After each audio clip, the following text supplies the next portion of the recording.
어, 뭐 올해 이제 수능 제가 조금 말씀드릴 거고요. 그다음에 이제 2022 교육과정과 그다음에 2025 교육과정 개정에 대해서 포인트가 뭔지 제가 말씀을 드릴 거고요. 그리고 이제 2부에서는 우리 그 수학팀장님께서 나오셔서 0.1% 이제 수학관이 개설이 되는데 어떤 식으로 하시는지 거기에 대한 설명도 드릴 겁니다. 그다음에 이제 올해 정부권 자사고하고 이제 학교별로 전부 이제 경쟁률이 나와서 궁금해 하실 것 같아서 일단은 소개를 드리고 시작을 하겠습니다. 이제 상계년 추이하고 올해 추이하고 이렇게 비교를 해보시면 될 것 같아요. 민사고가 1.6부터 시작해서 1.7, 1.9 여기서 이제 고정이 되는 거죠. 그래서 2배수 아니기 때문에 올해 뭐 한두 명 학생 빼고는 민사고는 전부 2단계로 다 넘어갔습니다. 일단은. 그 다음에 하나고는 지금 현재 이제 3.1에서 이렇게 조금씩 떨어졌는데 작년을 기점으로 다시 올라갔는데 전국권 자사고 학교들이 대부분 작년을 기점으로 해서 이게 반등 추세에 있습니다. 그게 왜 그러냐면 작년에 이제 학령 인구가 최저점을 바닥을 쳐서 올해가 이제 상승하는 그런 쪽이 이제 자연스럽게 올라가고요. 그 다음에 아무래도 이제 관심들이 학생들도 그렇고 학부모님도 이공 쪽에 이제 관심이 많으시다 보니까 아무래도 전국권 자사고가 대부분 한 80% 정도는 이공 학생들로 채워져 있습니다. 그러다 보니까 경쟁률이 이렇게 올라가는 사인을 이제 그리게 되겠습니다. 뭐 외대보고도 그렇죠. 2.4에서 2.8로 바뀌었는 게 이게 딴 게 아니라 의대 쪽 때문에 그런 경우가 많습니다. 상산고도 1.6에서 남자도 1.9로 되고 2.7에서 2.8로 됐죠. 그다음에 인천 하늘고도 뭐 3.7 이렇게 됐고 김천고도 작년에 이제 1.4인데 1.6으로 됐고 강력은 미달이었습니다만 북일고 같은 게 작년 1.1이었는데 1.67까지 올라왔어요. 그러니까 이제 전국권 자사고들이 전부 요 세 개 학교를 제외하고 전부 다 올라왔다. 이 세 개 학교의 특징은 이제 지역 쪽에 있기 때문에 아무래도 조금 관심이 서울이나 경기 쪽에서 가기에는 조금 멀어져서 그런 성향이 있습니다. 그 다음 서울권 외고가 굉장히 재밌게 이제 경쟁이 진행이 됐는데요. 이 대원외고가 작년에 1.15였는데 1.25였죠. 전체 평균이. 근데 이제 1.5로 다시 올라왔어요. 재작년에 1.5. 이게 대원이 한 2018년부터 해서 계속 1.5선에서 왔다 갔다 했습니다. 그래서 1.5m로 떨어진 게 작년이 처음이었는데 올해 다시 1.5 위로 올라왔다는 거고요. 그 다음 명덕외고는 지금 현재 2021, 2020, 뭐 지금 현재 1.3에서 이제 거의 고정되는 그런 분위기로 있습니다. 대일외고도 작년보다 올라왔고요. 그 다음에 한영도 작년보다 올랐습니다. 그러니까 떨어진 데는 사실은 명덕외고 요거 경쟁률이 작년 1.5였는데 나온 것 같은데 조금 떨어졌습니다. 그러니까 이제 이쪽에 분위기를 말을 해주는 것 같아요. 목동 쪽 빼고는 다른 쪽은 다 올라왔다는 거예요. 외고 쪽이. 왜 그러냐 하니까 뭐 대원은 서울에서 보면 전국구입니다. 이게 대원은 공부 잘하는 학생들이 이제 뭐 지역이 한정되어 있지 않고 강남부터 시작해서 다 지원을 해요. 근데 명덕외고는 저희 쪽만 거의 지원을 하는 경향이 있습니다. 양천구, 강서구. 한양도 강동하고 강남 쪽에서 거의 지원을 하게 됩니다. 다른 쪽에서 한영외고는 거의 지원을 하지 않습니다. 그러니까 이 지역의 분위기를 그대로 지금 반영을 하고 있어요. 이게 뭐냐면 인문계는 별로 일반고에 갈 데가 없더라는 거죠. 결론적으로는. 근데 이제 목동 쪽은 분위기가 이공 쪽으로 많이 가는 분위기. 그러다 보니까 명덕외고에 대한 관심이 상대적으로 딴 지역보다 좀 떨어졌다 이렇게 되고요. 그 다음에 뭐 경기권 외고도 작년과 거의 대동소이합니다. 실제적으로 보면 이제 요 세 개 학교는 이제 관심에서 완전히 멀어진 것 같아요. 경쟁률이 좀 0 미만으로 이렇게 나왔죠. 나머지 학교는 이제 올해 경기외고 같은 경우는 굉장히 실적이 좋았고요. 그 다음에 고양국제부터 국제고등학교가 경기권에서 굉장히 강성입니다. 저희 쪽 서울국제고하고는 또 조금 분위기가 틀린 것 같아요. 올해가 이제 굉장히 이제 여기에 대해서 우리 김영선 팀장님께서 좀 자세히 분석을 해 주실 텐데요. 아무튼 올해가 이제 불수능이라고 이름 붙은 뭐 그런 쪽입니다. 그래서 지금 표점 최고점이 이제 전년보다 올해가 4점이 더 올라갔죠. 이게 표점이 높을수록 난이도가 높았다는 걸 얘기를 해주는 거거든요. 작년보다 난이도가 많이 올라간 거죠.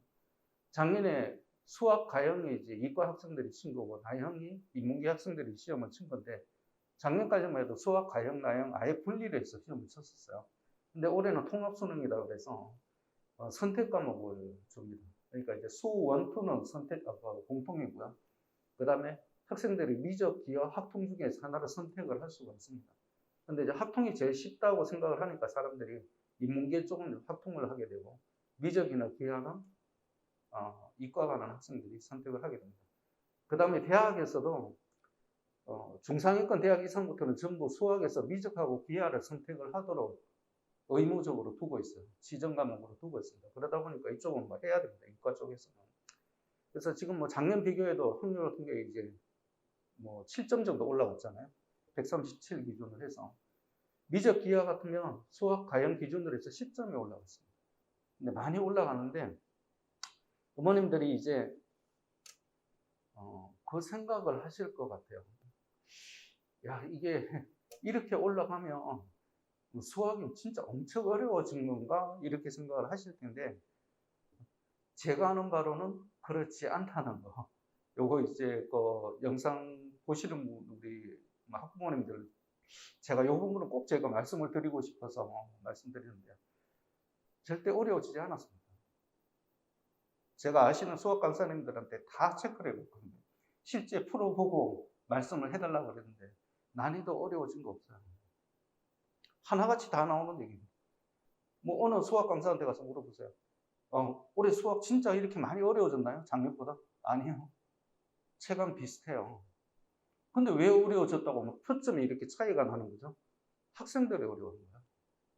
실제 문제 자체가 어려워진 게 아니라 학생들이 어려워했는데, 학생들이 어려운 게 누구냐면 이공계 애들 중에 잘하는 애들은 절대 그런 소리 안 나옵니다. 누구냐면 중상 하위부터 해서 우리가 말하는 인문계 학생들이 다 어렵다고 얘기를 해요. 그러니까 이게 최고점을 맞은 게 이제 147로 갔으니까 변별력이 있었던 건 틀림없는데, 실제적으로 그렇게 체감적인 지수가 확 진짜 난이도가 올라갔느냐? 절대 그런 건 아니다.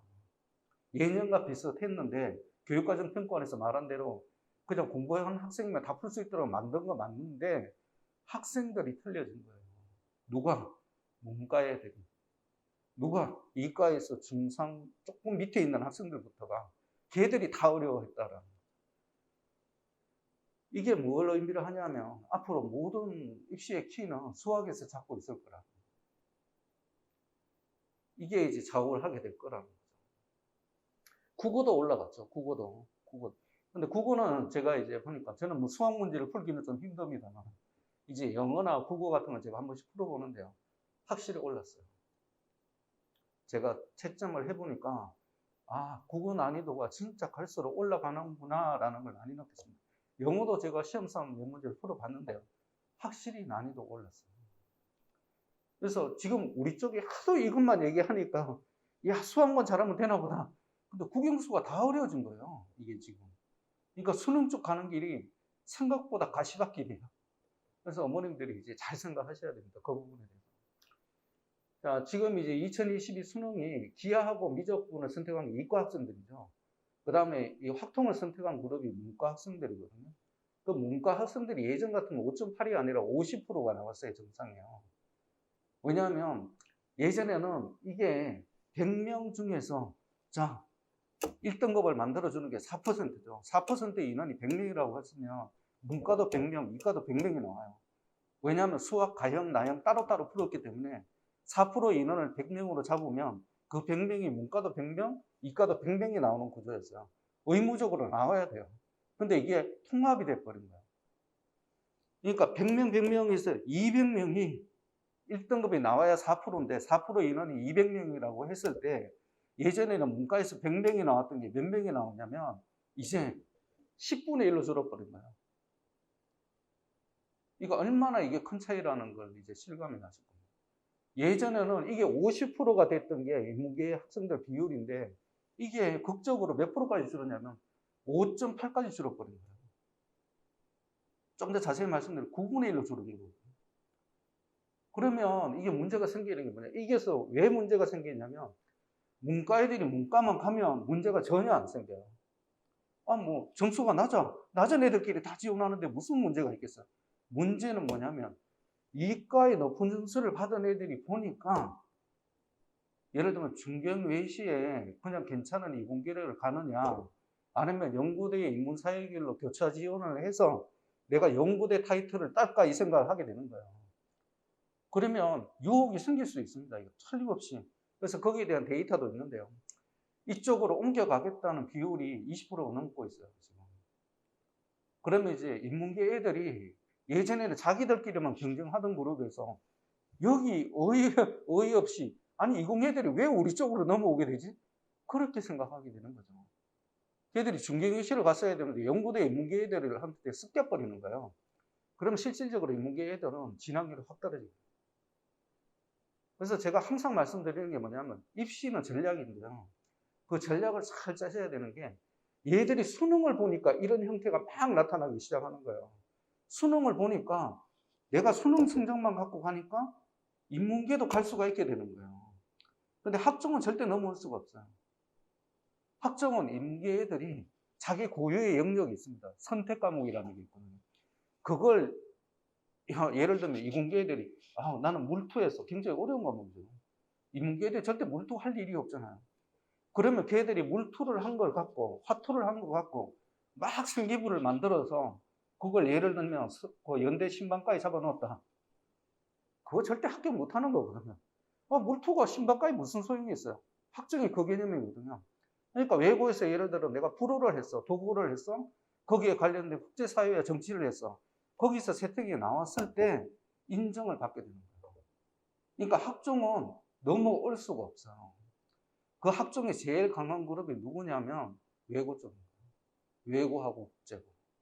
그래서 올해 국제고도 그렇고 경기 지역 외고가 서울대 입학 실적이 수시적으로 쑥 올라온 게 뭐냐면 완전히 블라인드를 했잖아요.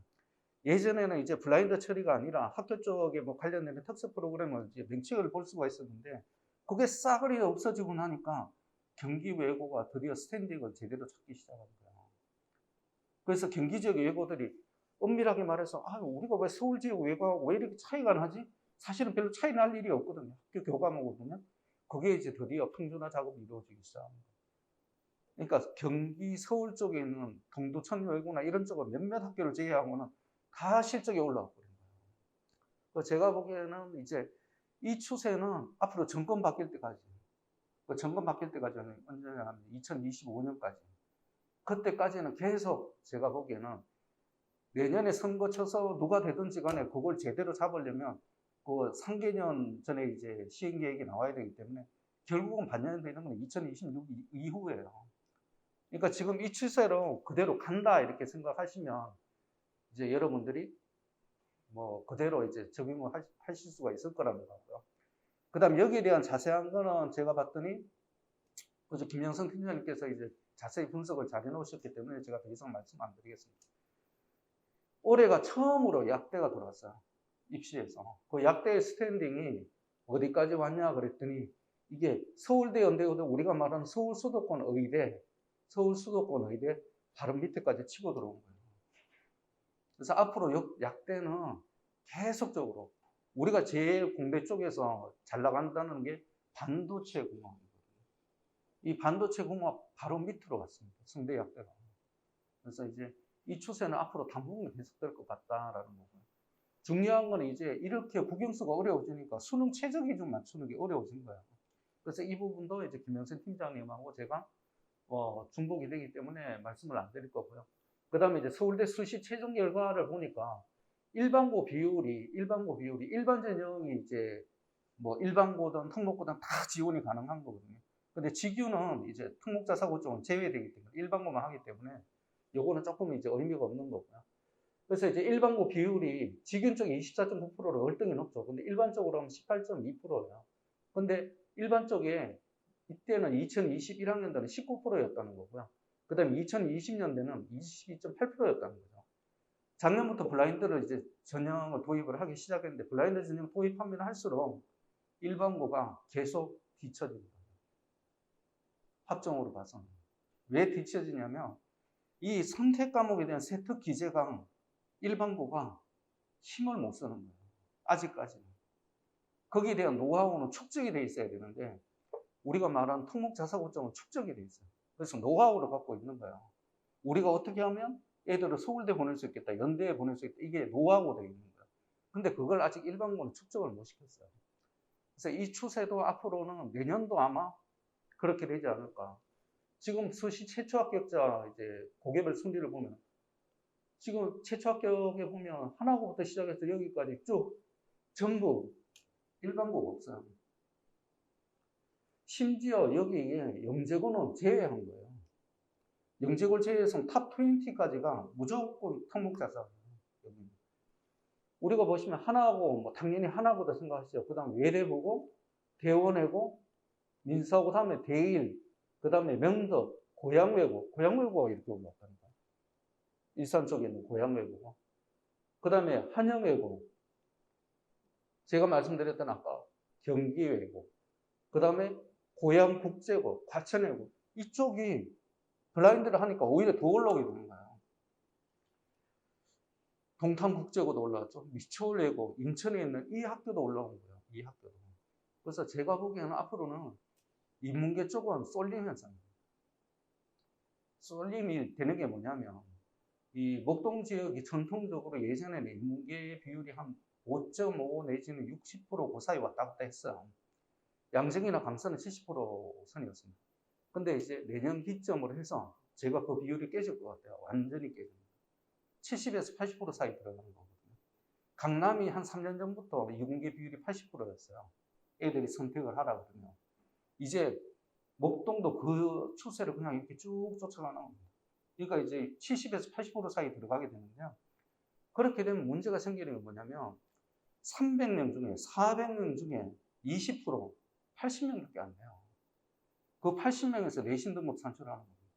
그러니까 내신이 일반고가 유리하다고 그러는 게 인문계 쪽은 아무 유리한 게 없어요. 그래서 이 방송을 보시는 이제 우리 학부모님들도 진짜 잘 생각하셔야 되는 게 뭐냐면 다른 쪽 지역에 강남이나 이쪽에서 왜 갑자기 외고 쪽 바람을 왜 부르냐는 거죠. 대원외고 왜 갑자기 대원외고를 왜 찾게 됐냐는 그전까지 대원외고 막 찾아보지도 않으니까 목동에서는 야 우리만 외고 가는 거 아니야? 우리 잘못한 것 같아. 그랬더니 올해 뺐죠. 그랬더니 어떻게 다른 지역은 어이구 진짜네 외고야 외고 다 가버린 거예요. 왜 우리가 엇박자를 내는지 저는 이해가 잘 안 되는데요. 이공계 쪽은 뭐 가고를 가든 영재고로 가든 전국은 자사고로 일반고도 선택에 들어올 수가 있어요. 근데 인문계 학생들은 노 초이스예요. 이게 선택지가 별로 없어요. 정시로 간다는 게 유리해야 되잖아요. 정시도 이제 이 추세가 되면 유리하다고 얘기를 못 하는 거예요. 일반고 쪽으로 유리하게 정시 쪽으로 간다? 내신 쪽을 짠다? 내신은 사람 수가 많아야 되는데 수가 많지가 않죠. 명덕외고는 250명입니다. 인문계열이 전부 인문계열이에요.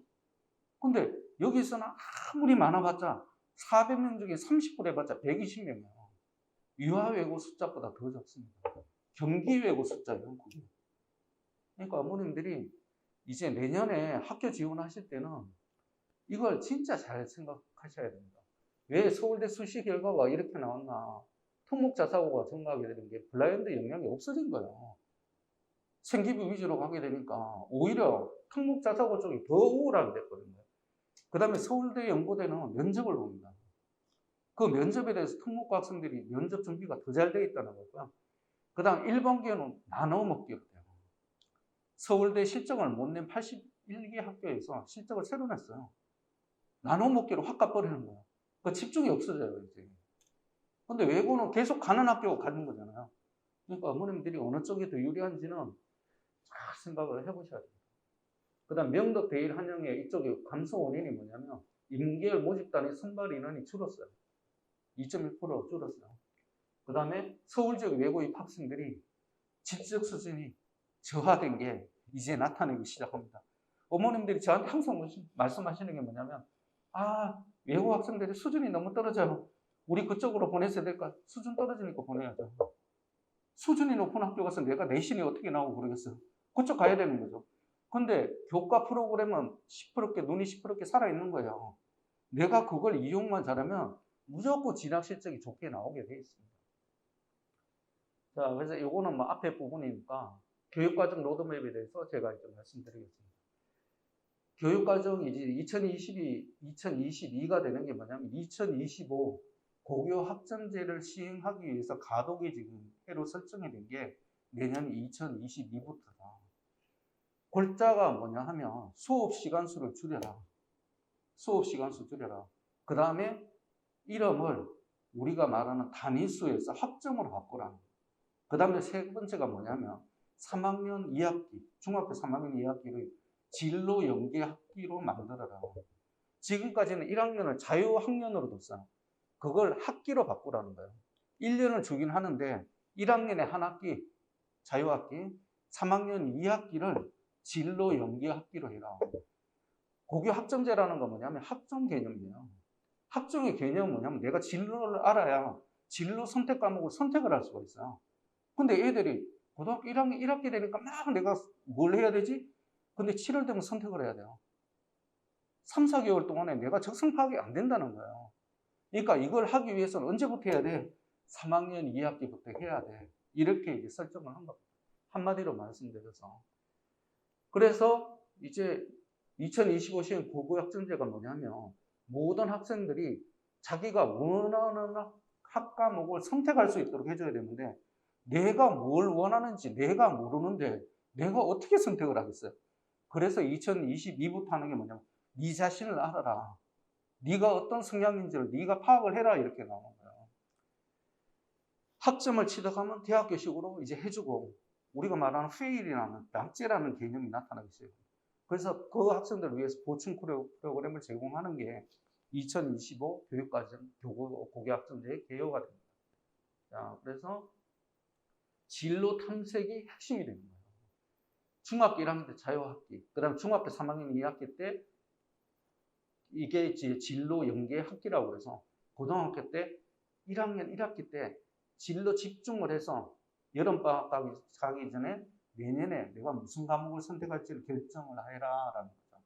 그래야 이게 뭐 내가 어떤 쪽에 대해서 재미가 있으니까 학생들이 학교에 대해서 재미를 가지게 되는 거죠. 그래서 고교학점제는 뭐냐면 학생들이 수능식으로 어거지로 하지 말고 네가 재미있어하는 과목을 집중적으로 좀 해라.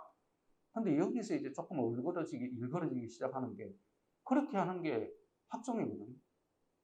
수능식으로 모든 과목을 평균적으로 다 보는 게 아니라 네가 좋아하는 과목은 집중적으로 좀 보고 네가 싫어하는 과목은 학점적으로 좀 빼고 그렇게 해서 균형을 맞춰서 얘가 얼마나 잘했나를 학교 생활 위주로 탐색을 하자라는 게 우리가 말하는 학생부 종합인데 학생부 종합의 비중은 축소가 됐어요. 근데 수능 비중은 늘어난 거예요. 그러니까 이게 지금 정부에서 아이러니하게 이제 모순적인 게 막 나타나기 시작하는 거죠. 그 원인은 이제 조국 때부터 나타나. 그 학종이 막 커가던 시점에 와 보니까 조국이 이상하게 해서 들어갔네. 이거 학종 줄여. 그럼 뭘 노려야 돼요? 제일 공정한 게 수능이네. 수능 높여. 그럼 고교학점제를 할 필요가 없어요. 수능만 열심히 하면 되는 거죠. 이걸 왜 하는지 저도 이해가 안 돼요. 그래서 이제 이수학점제를 이렇게 바꾼다. 아까 말씀 다 드렸죠. 그 다음에 이제 선택 과목이라는 게 무슨 개념이 뭐냐면 이게 선택 과목은 자기가 1, 2, 3 단계를 밟아가게 돼 있어요. 1, 2, 3 단계를. 그러니까 이게 무슨 말씀이냐면 내가 원한다고 해서 1학년 때 무조건 기하를 들을 수 있는 게 아니다라는 거죠. 그래서 처음에는 기초 공통 기본 수학을 듣고 그 다음에 수원을 듣고 그래야 이제 기하를 들을 수 있는 거예요. 자, 이게 이제 우리가 말하는 전문교과 1이라는 건데요. 전문교과 1이 뭐냐면 우리식으로 말하면 가고나 영재고에서 쓰는 과목을 전문교과 1이라고 얘기를 합니다. 이게 이제 우리가 말하는 심화 과목이라는 거거든요.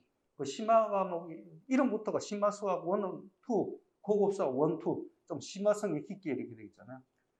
이 교과를 하려면 어떻게 수학 1, 2, 기하, 학년 포기하고 나서 그 다음에 이렇게 가는 게 전문교과 1인데 우리가 이 과목을 다 펼칠 수도 있고 안 펼칠 수도 있게 돼 있어요. 그건 학교의 재량으로 되어 있습니다. 그래서 어떤 학교는 보면 심화 수학 1, 2가 들어있는 학교가 있어요. 대표적인 학교 하나고. 신마수와 1, 2가 아니라 신마수와 1, 2, 3까지 되어 있어요. 고급수와 1, 2, 3까지 되어 있어요. 그 다음 고급 물리도 1, 2까지 되어 있어요. 그러니까 이런 식으로 펼칠 수 있게 되는데 기본적인 게 뭐냐면 그걸 들을 수 있을 정도의 역량이 있는 학생 수가 있어야 된다. 그러니까 일반고는 그 학생 수가 적기 때문에 이 과목을 펼쳐봤자 별 의미가 없어요. 영어도 마찬가지입니다. 그래서 영어도 위계로 이렇게 가면 영어 회화가 제일 낮은 거고요. 쭉 올라가는데 뭐냐면 영미문학일게요. 이걸 보시는, 이 촬영을 보시는 이제 1, 2학년 어머님들한테 제가 말씀드리자면 자소서의 팁이 여기서 나오는 겁니다. 외국어는 자소서 팁이 학생들에게 어떤 걸 쓰는 학생들이 있냐면 제가 영어 쪽에 관심이 있어서 팝송을 많이 듣고 그 다음에 회화 동아리반에 가서 열심히 했어요. 그럼 이걸 했다는 얘기예요. 이거. 근데 이게 선택 과목 위계로 보면 고등학교에서 제일 수준이 낮은 거예요. 제일 수준이 높게 되어 있는 게 뭐냐면 영미문학 읽기예요. 어휘수가 3000이거든요. 이 영미문학 읽기를 내가 할 수 있다는 걸 보여줘야 이게 외고 입학에서 보면 제일 유리한 거죠. 내가 영어 회화를 잘한다는 것은 제일 낮은 거다. 이걸 할 수 있도록 만들어야 된다. 과학도 마찬가지고요. 그래서 뭐 지금 이제 시간 관계상 제가 다 말씀드릴 수는 없기 때문에 요것만 말씀드리겠습니다. 정시에서도 서울대 교과이수 가산점이 이제 부여가 되는데 일반 선택, 진로 선택, 과학에서 5과목을 하라는 거예요. 어쨌든지 간에 과학에서 5과목을 해라는 거예요. 그래야 이전 가산이 된다는 거죠. 지금 여기 보면 4과목이죠. 일반하고 진로 선택. 4과목만 했을 때는 가산점이 1점밖에 안 된다. 근데 별로 걱정하실 필요가 없는 게 서울대 가는 학생들은 다 이렇게 합니다. 근데 이게 연구대는 아직 해당이 안 되고 서울대만 해당이 되기 때문에 뭐 실제 크게 제가 보기에는 영향을 미치지는 않을 것 같아요. 공통 과목에 대한 거 뭐 제가 보기에는 요거 나중에 이제 부모님들이 이 부분에 대해서 한번 의학계열 내가 가고 싶을 때 전공 선택 과목은 뭘 해야 될까? 진로 선택에서 이렇게 해야 된다는 거죠. 그 다음에 책은 이렇게 읽어야 됩니다. 지금 이 표가 얘기해 주는 게. 그래서 어머님들이 이 화면을 보시고 나중에 이제 한번 참고로 하셨으면 좋겠어요. 자, 컴퓨터 공학 계열을 하고 싶다? 그럼 진로 선택 과목은 이렇게 포진을 시키고 그 다음에 추천 도서는 이런 쪽이 주로 학생들이 많이 읽는 책이고 학교에서 추천하는 도서다. 그래서 이걸 중심으로 했을 때 여러분들이 굉장히 학종에서는 유리하게 갈 수가 있다. 추천 도서, 진로 선택 과목, 이걸 참고로 해서 미디어 계열은 이렇게 신방 계열이라는 거죠. 이런 부분을 참고를 해서 하시면 되겠습니다. 제가 창기부에서 이제 제일 중요한 사항이 뭐냐고 저한테 물으신다면 저는 무조건 세특이라고 말씀드리겠어요. 세특이라는 게 뭐냐면 과목별로 이 학생이 어떻게 해서 우수하다라는 것을 보여주는 사례입니다. 근데 그 사례를 학생이 적는 게 아니다. 선생님이 발굴을 해야 된다. 그래서 여기서 보시면 이제 학생부 교과에서 우리가 교과에서 보면 이게 미반영 기재공지 뭐냐면 동아리에서도 정규 동아리만 되고 자율 동아리 대입 미반영이에요. 봉사도 특기사항은 미기재가 돼요. 그 다음에 개인 봉사활동 실적도 미반영이야. 다 없어지는 거예요. 다. 자소서도 없어져요. 그럼 남는 게 뭐냐면 세특 하나 남습니다. 세특과 내신 딱 2개가 남게 돼요. 그래서 어머님들이 세특이라는 게 뭐냐면 진로 선택 과목과 연계가 되는 거예요. 결론적으로. 그래서 내가 어떤 진로 선택 과목을 선택을 했고 거기서 어떻게 내가 활동을 했는지는 선생님이 기재를 해 주셔야 된다. 그럼 선생님이 기재 안 해주시면 어떻게 돼요? 못 갑니다. 그래서 이 정부에서 지금 선생님들한테 다 연수를 시키고 있어요. 일반고 선생님들한테. 그래서 너네들이 세특 기재할 때는 이런 식으로 해라 라고 세미나를 열고 연수를 시키고 있는데 근데 그게 생각보다 정착되는 데는 시간이 좀 걸릴 거다라는 것도 마찬가지입니다. 지금 이제 2학생의 성적인데 교과로 가면 이 학생이 당연히 우수한 학생인데 전부 1등급이잖아요. 근데 학종으로 가면 이 학생이 우수하다는 거예요. 2등급이 2개가 있는데도 불구하고 왜 이 학생이 우수할 수 있는 뭐냐면 진로 과목에서 얘가 석사 등급 2등급을 받았기 때문에 진로 과목을 선택한 학생이 더 유리하게 작용을 한다는 거예요. 그래서 고등학교에서 고교 학점제를 이제 실시하게 되면 유리학교가 뭐냐면 영재고, 과고, 과학, 중점고, 외고, 국제고 이렇게 되는데 이제 이런 쪽에 특색 있는 프로그램을 운영을 어느 학교에서 하느냐가 일반고의 순위를 이제 결정하게 됩니다. 그래서 이제 지금 올 3월부터 이제 생각을 하고 있는 건데요. 이 융합논술이라는 게 뭐냐면 우리가 말하는 대학식 리포트를 작성을 해서 그래서 학생들이 3학년 2학기 때 진로 연계 학기가 시작이 됩니다. 그걸 학생부가 연계를 시켜서 관리를 해주자는 프로그램입니다. 근데 이렇게 하다 보니까 학생들이 주로 어느 학교 가는 학생들이냐면 하나고, 외대고고, 상산고, 민사고, 하늘고 요 학교를 가는 학생들이 많더라는 거죠. 그래서 올해는 어떤 식으로 할 생각을 하고 있냐면 아마 3월부터 시작은 될 것 같고요. 선발은 수학시험과 논술시험 이렇게 2개의 테스트를 거쳐서 예비 중3 학생들로 해서 적성 찾기를 해서 진로 설정. 제가 해보니까 3학년 2학기 때 생기부 관리가 안 돼요. 자소서를 면접을 이제 8월, 9월부터 들어오시는데요. 3학년 2학기 돼서 생기부 관리는 거의 실질적으로 불가능합니다. 1학기부터 해야 되는데 그래서 이게 3월부터 시작을 하게 됩니다. 자, 생기부가 이제 중요하게 되는데 올해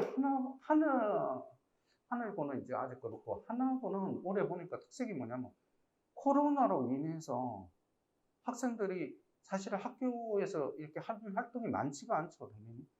그런데 생기부를 열심히 보더라고요. 하나고가 참 특이한 학교들은 제가 많이 느껴요. 코로나가 그렇게 영향을 끼쳐서 딴 학교에서는 생기부 영향을 축소를 시켰어요. 근데 올해 하나고는 예년하고 똑같이 생기부를 보더라는 거죠. 면접 질문 나온 걸 보니까. 그러니까 하나고 가는 학생들은 일단은 생기부 관리가 무조건 돼야 된다.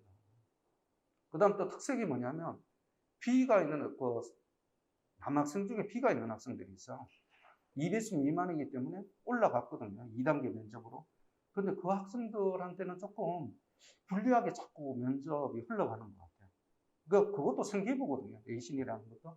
그래서 하나고 가는 학생들은 이 내신하고 생기부에서 특히 세트업 이런 것들을 신경을 많이 써주셔야 되겠다 말씀드립니다. 그래서 요거는 이제 저희들이 이렇게 보고서 작성식으로 해서 8월부터는 자소서하고 면접 대비 이렇게 흘러가게 되어 있고요. 물론 이게 필요 없는 학생은 일반고 가는 학생은 따로 제가 반을 편성해서 3학년 2학기까지 계속 진로 접성, 그 다음 보고서 작성 이런 식으로 진행을 할 예정으로 있습니다. 이걸 이제 지금 내년 1월에 이제 문자가 나갈 것 같은데요. 문자 보시면 프리미엄관 이쪽으로 전화를 주시면 되겠습니다. 이게 이제 기존 논술하고 융합 논술반하고 틀린 게 뭐냐면 기존 논술하고는 독서만 하게 되죠. 독서에서 감상문 작성 이렇게 되는데 융합 논술만 저희 학원에서 하는 것은 책과 캐드와 K묵 3개를 다 사용합니다. 그래서 K묵을 사용해서 대학식의 리포트 작성을 들어갑니다. 그래서 수준 높은 자소서를 나중에 작성할 수 있게 하고요. 그 다음에 자신이 원하는 진로 쪽에서 내가 어떤 쪽이 나한테 적성이 맞는지를 결정을 할 수 있는 자료를 저희들이 주게 됩니다. 그래서 입학 자격은 뭐 기존 논술하고는 저희 쪽도 논술이라고 있습니다만 자격 조건이 따로 없어요. 근데 이걸 제가 왜 자격 조건을 설정을 했냐면 이게 이런 식으로까지 해서 막 하려는 학생이 아니면 이 과정을 수행하기가 조금 힘들 수 있다는 걸 제가 많이 느낍니다. 그러니까 학습에 대해서 의욕이 있고 내가 진로의 찾기에 대해서 의욕이 있는 학생일수록 이 프로그램은 굉장히 유용하더라. 그래서 지금 가는 것은 예를 들면 월별 교수는 3월부터 4차 산업, AI 로봇공학, 경제경영, 의학, 데이터 사이언스, 정치외교. 그러니까 무슨 소리냐면 인문사회학부터 시작해서 의학까지를 다 탐색을 할 수 있게 됩니다. 그 주된 자료는 뭐냐면 K묵입니다. 교육부에서 설정한 120개 대학 교수님들이 강의를 하신 그걸 갖고 저희들이 이 프로그램을 진행을 하게 됩니다. 그래서 궁극적으로는 하나고 외대보고 이런 쪽을 생각하는 학생들은 10월부터 학기별 자소서 작성이 들어가고 뭐 빠르면 한 9월부터 들어갈 수도 있습니다. 그때 이제 조금씩 틀리기 때문에 그래서 어머님들이 문자 받으시면 많이들 지원을 해주시면 되겠습니다. 이 적성과 이제 입시가 요게 내가 이런 것 중에서 어떤 건지를 알아야 일본어에서 진로 과목 선택을 수월하게 할 수 있고 그래서 내가 여기에 대해서 일반고에서도 학종이 가능할 수 있는 그런 토대가 됩니다. 일반고에서 학종이 안 되는 케이스가 왜 그러냐면 1학년 1학기 들어갔어야 비로소 진로 적성에 생각하게 되는데 대부분 어떻게 되냐면 그냥 남들이 가는 쪽으로 가버려요. 그래서 자기 자신을 못 찾게 됩니다. 그래서 자기 자신을 이쪽에서 찾을 수 있게 저희들이 프로그램을 만들었습니다. 지금 이제 새로운 이제 내년을 이제 맞이하시게 되는데 제가 보기에는 진로 적성을 잘 찾아야 학습에 대한 의욕이 생겼고요. 그 다음에 좀 학습을 재밌게 할 수 있는 토대가 됩니다. 진로 적성 뭐 우리 때는 다 공부했으니까 우리 때는 뭐 공부하기 싫어서 공부하고 싶어서 했나? 그냥 하다 보니까 했지 이렇게 하는데 요즘 학생들은 그게 아니다라는 걸 좀 이해를 해 주셨으면 좋겠습니다. 네, 제 시간은 여기까지 마치고요. 이제 김영선 팀장님께서 수학에 대해서 말씀을 해 주시겠습니다. 감사합니다.